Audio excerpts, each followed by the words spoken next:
Good afternoon. My name is Darla Rumberger, and I'm happy to share with you my research interests and proposed study to complete the requirements for my master's degree in agricultural and extension education.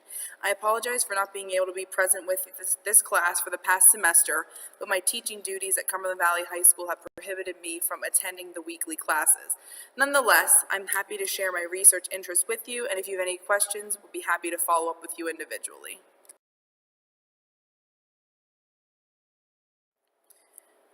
During my presentation, I hope to accomplish the following tasks. First, give an overview of my job responsibilities as a secondary agricultural instructor at Cumberland Valley High School and how my experience in the classroom has led to my developing research interests, specifically in career and technical education. I'd like to introduce briefly work-based learning and its benefits that we have in CTE, and then narrow down my focus a bit further to discuss work-based learning applications within agricultural education. I'll then continue with a brief description of the Career Decision Self-Efficacy Scale, which will be the main instrument utilized in my proposed research study, conclude with giving the more detailed overview for my research design, what I'm hoping to learn through my research and my proposed hypotheses, and then my methodologies for conducting the research. I'll finally conclude with how my research can add to the current knowledge base and what future studies I would recommend based upon my results. To give an introduction for how my research interests were developed, I'd like to give you a brief insight into what a common day in the life of a secondary ag teacher and FFA advisor looks like. A little bit about my program, Cumberland Valley. It is a two-teacher program that serves 175 students in a primarily suburban environment. Only about 5 to 10% of our students are coming from farms, so it's really important that we are talking about the application of agri-science to fields such as biotechnology, plant science, food science, and the list goes on and on. In the classroom portion of our program, we utilize the Curriculum for Agricultural Science Education, otherwise known as CASE curriculum, to really increase the science content and the rigor and relevance of our program to attract students into the field of agriculture. You can see the courses that are listed there that I provided instruction on, as well as my co-teacher. So we do focus primarily on agri-science, but have also developed an ag mechanics pathway as well. The second component of our program is the National FFA Organization. To some of you, you may know this as the Leadership Development Organization that gives students the chance to develop premier leadership, personal growth, and career success opportunities by attending leadership conferences, competing in over 30 career development events, and also gain experience leading their peers. The third component of the program is Supervised Agricultural Experiences, also known as SAE. This is really the unique portion of agriculture education that allows students to apply what they've learned in the classroom, explore careers that are of interest to them, and get the chance to develop career skills that will make them a marketable student post-graduation. This is also important for the agricultural instructor to know student interests because they will provide direct supervision of each project and relate those concepts back to the classroom.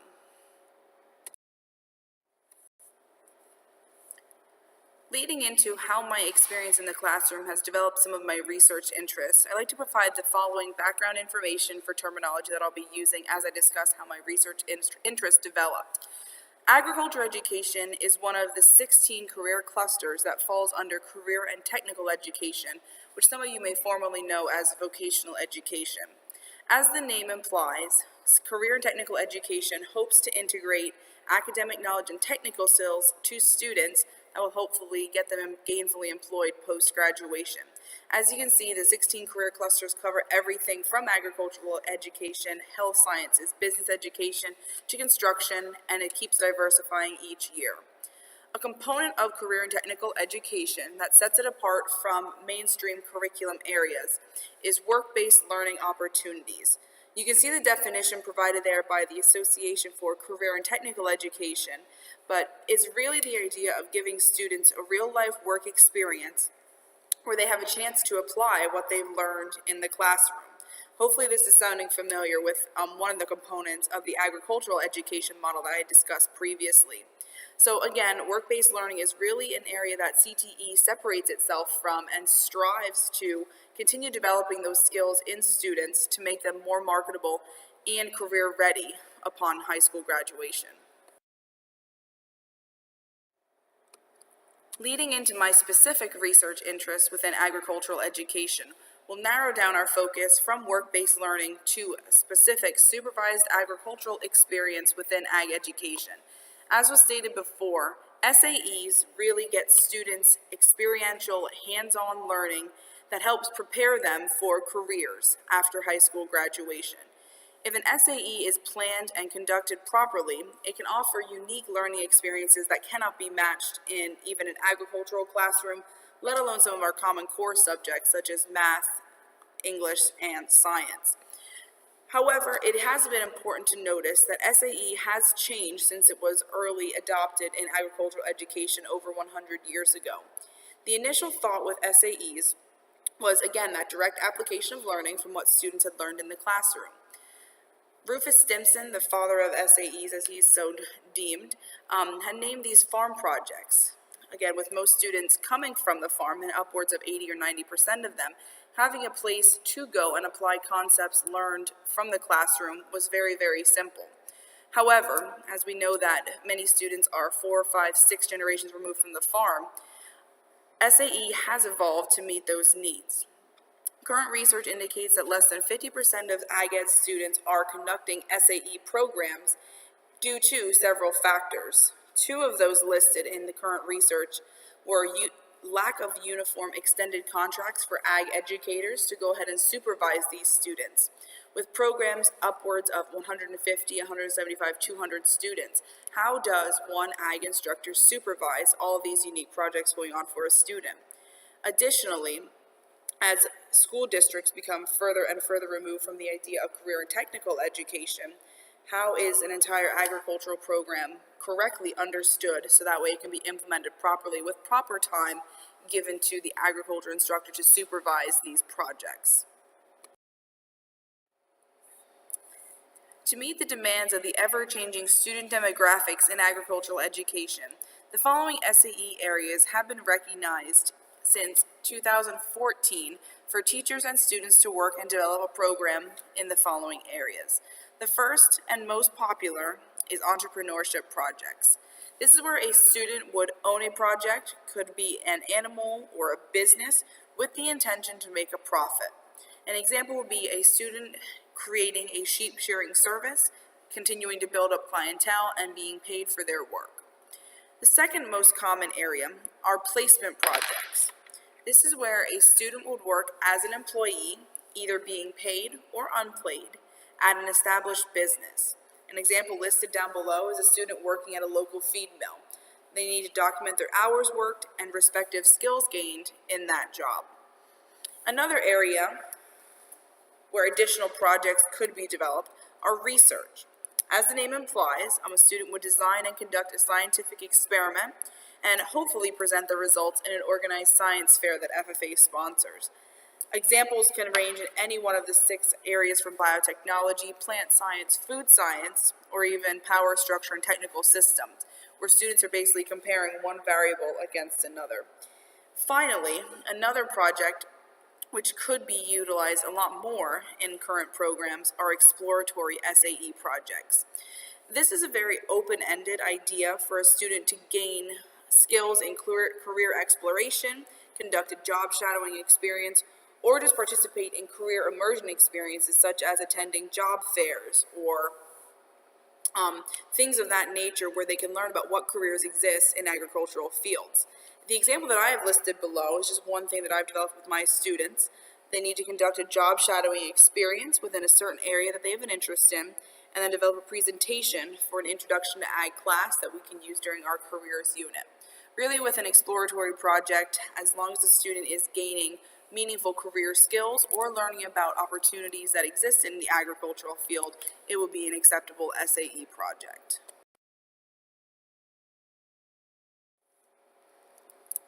So my specific research questions that I developed over the past 4 years as an agricultural educator relating to SAEs are listed here below. As I was going through and working with students to develop these SAEs and supervising them, I really questioned, are agricultural education students more prepared to enter the workforce after participating in an SAE? Digging a little bit further, which of the 4 SAE types are the most meaningful in preparing students for a career? I, of course, have my opinion based on which SAEs I was involved with as a high school student, but what does the research show? Furthermore, how do ag ed students that have an SAE and have this career exploratory behavior compare to students not enrolled in an agricultural education program? How do they compare in their career net readiness?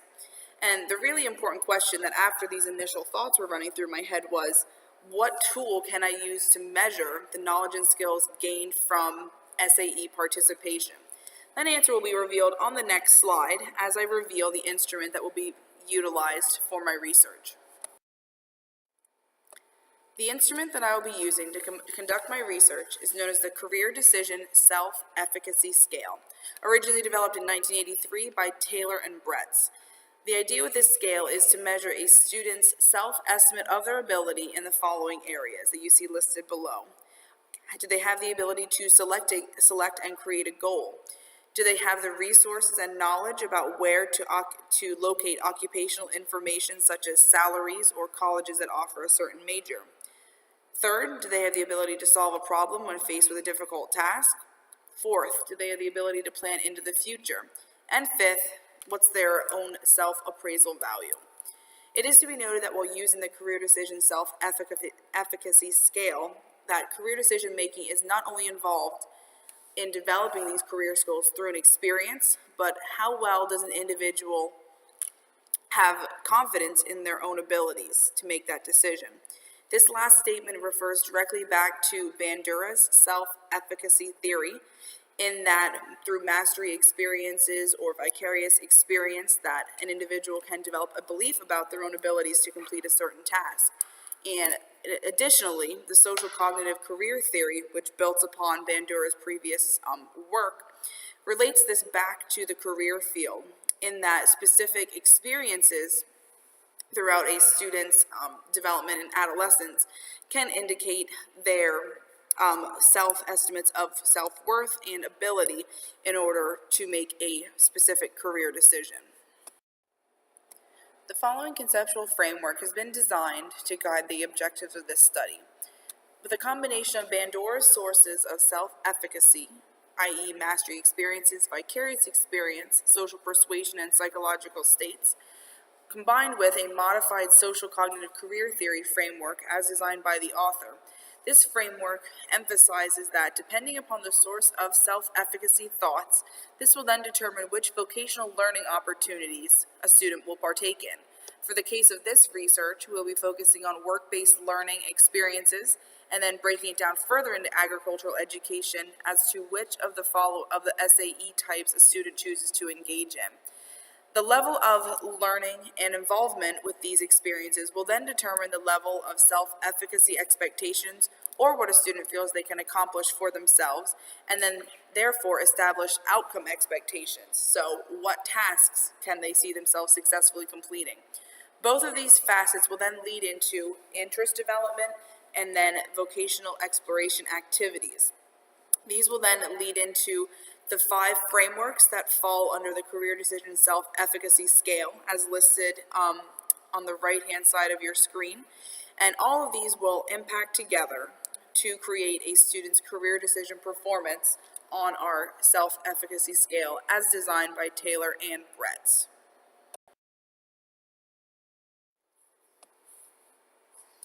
With this information in mind, with my interest in supervised agricultural experiences impacting students' career readiness after graduation, and the idea that experiences in vocational learning experiences as evidenced by the social cognitive theory and then the conceptual framework presented on the previous slide, the following purpose and objectives will guide my study. First, to initially describe secondary ag ed student involvement in supervised ag experiences for 8 programs in central Pennsylvania. Second, describe the career decision self-efficacy of those ag education students from the 8 selected programs. Third, determine if there's a relationship between ag ed student involvement in an SAE and their career decision self-efficacy score.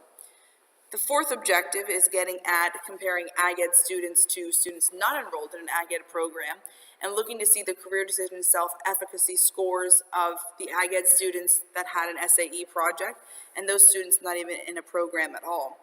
And the fifth objective is to analyze the agricultural educators' perceptions of how student SAE involvement relates to the self-efficacy scores from the results of this research.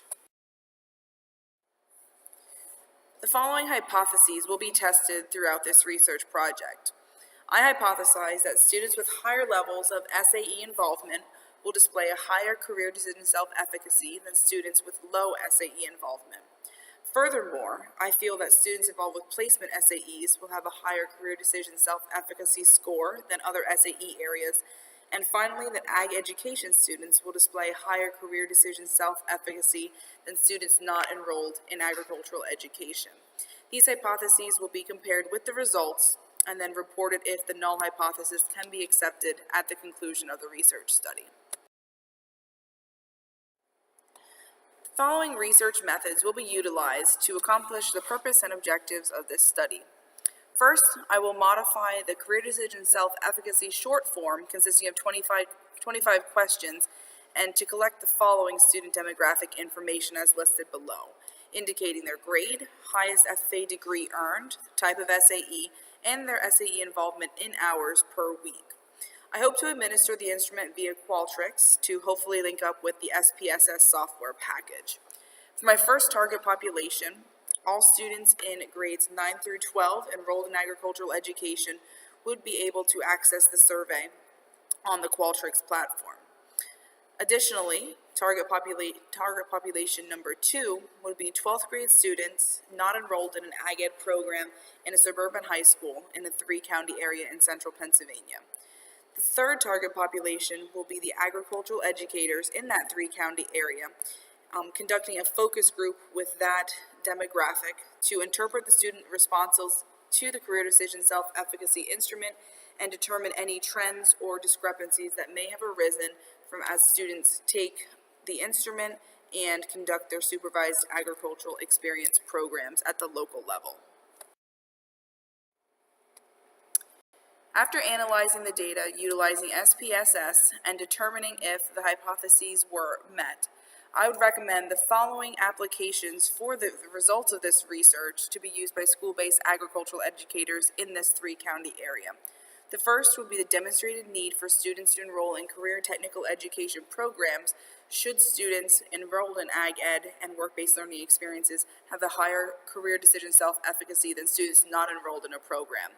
Furthermore, the results of this study could demonstrate the need for districts to provide compensation and support for agricultural teachers to properly supervise and develop SAE programs or other examples of work-based learning within their district. For further research areas, I would suggest the following and hope to conduct these methods at some point in my research future as well. The first would be the impact of SAE involvement post-graduation. So taking a look at students 4 years, 6 years, 10 years after they've graduated high school, determining what their college graduation rates were, what majors they attended in agriculture, or if they were gainfully employed in agriculture, and at what point post-graduation they obtained that employment. Furthermore, I would like to continue comparing non-ag ed students to ag ed students that conducted this SAE program for the following 2 areas listed above.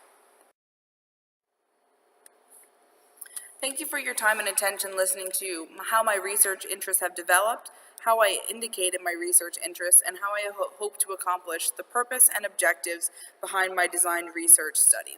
If you have further questions or need clarification or have possible suggestions for how this research could be more impactful in the future, please don't hesitate to contact me at the addresses listed below.